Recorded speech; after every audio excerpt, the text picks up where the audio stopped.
Hey guys, just a short little intro with this first act. I'm not sure what it is. It doesn't say. It doesn't say anywhere.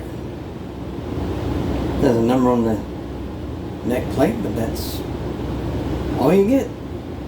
But anyway, this little film is not really going to be a lot of playing. It's just a little bit of an intro there. I just wanted to show you guys what I personally have for my recording studio.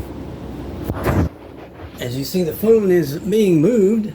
Yes, we're recording on a phone. We're coming through that amp right there. GX15R crate with a Celestion Super 8 speaker in it. We've got this guitar right here. Okay. And move this cable over here so you can see it. This is the Mosky Golden Horse, which is a fake clone in a very tiny footprint.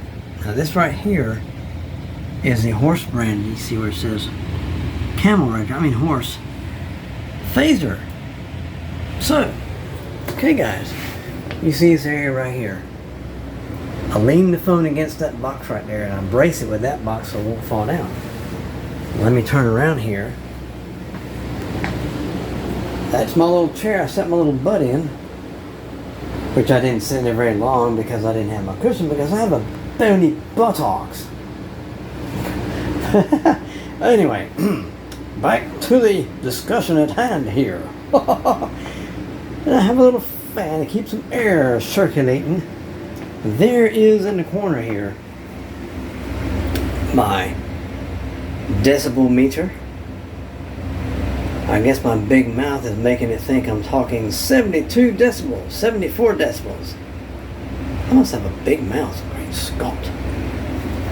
That's from dinner the other night. This right here is something I'm working on for Gary Kearns. He has my old Squire debut Strat. Let's flip this up like this. Show you what's going on here. Okay, these pickups are very nice. Very nice pickups here. A whole lot better than the stock ones. Let me show you the switch real quick. This is the old switch right here. See those solder joints? And look at the other side. See where the wires are just poking through a little hole? Now, you try to resolder those pickups there on the front here, the front three. That solder will probably spread and it'll probably melt the plastic. So what I'm going to do for Gary is I'm going to give him a brand new cash switch. Just need to figure out where all the wires go. I think I know where these front three tabs are for here. But the three back tabs, let me fix it where you can see it. Let me turn this whole thing around like this. See these wires here that are on the back side of this one. See where that one loops around? I think that is the mod needed for tow control on the bridge. I think it's a factory. It's a factory switch here. Factory pots. They work fine, so we're not going to mess with those. The stock pickups were really, really weak. So we put some better ones in here. And we're going to move these wires over to these tabs here. I need to figure out where they go. I got the diagram. Once we get everything all wired up, we're going to put it back in the body and have a little test. And hopefully it works. But anyway, guys, that mainly was a film about what I use for a recording studio. One last little thing here. See that switch tip? It looks pretty nasty on it. Let me show you what I did to it.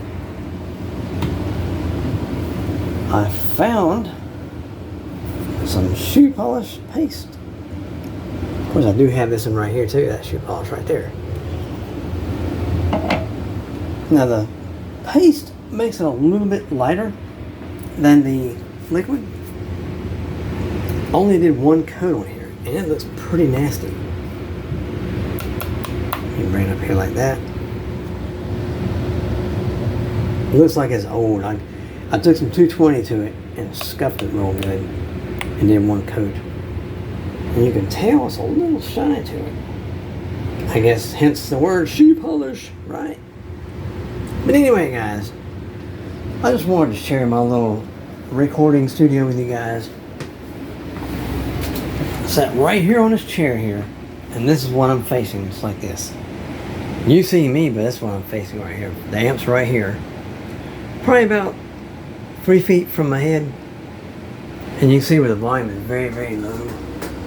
Where the main level is. And the other day I did a little test with the OS20 to see if I can get the feedback. It did a little bit, but I'm thinking I'm going to put, next test I do on that, so I'm going to use purple pedal. This is what I call my Marshall pedal. And I'm going to run the amp. I'm going to turn that volume all the way to 3 o'clock. It was at 12 o'clock for that first test. It done pretty good. It did feedback a little bit. But I think that Marshall pedal is a little more aggressive than this one. So we're going to go with that test next. We got to make sure the neighbor's gone. We don't want to have someone beat the door in saying, "Cut that stuff off, I'm going to beat you up." I'm not going to have that nonsense going on here. But anyway, guys, everyone do me a huge favor. Have a great day, have a great night wherever you are. And always remember, keep rocking. Make the world a better place, my friends. This is Birdman 316. Sayonara. Quick note, my friends. I fixed the guitar. I fixed the knobs. I put back on the originals. So I thought the pots were being kind of weird, but they're okay. They work fine. I just need to not worry about it, right? There you go. You can tell this knob here beat up. That there's got a chip in it right there. You can tell it right there. But hey, why not, right? Yes. Won't hurt anything. There we go. Now this humbucker here and this neck pickup cover is done the same way that that switch tip was done. The old shoe polish. And this bridge pickup cover was actually like a refrigerator white. Look at it now. Looks pretty bad. Looks good though. Bad in a good way though. This cover here was cream. I might have should have. I didn't have a white one at the time, but it'll be okay. It'll be alright. Not a problem. Still looks good to me. There we go. Let's get a thumbnail, guys. Thumbnail. As Brother Paul, Mount House Studios will say, special wave. Special wave. See you guys later. Sayonara.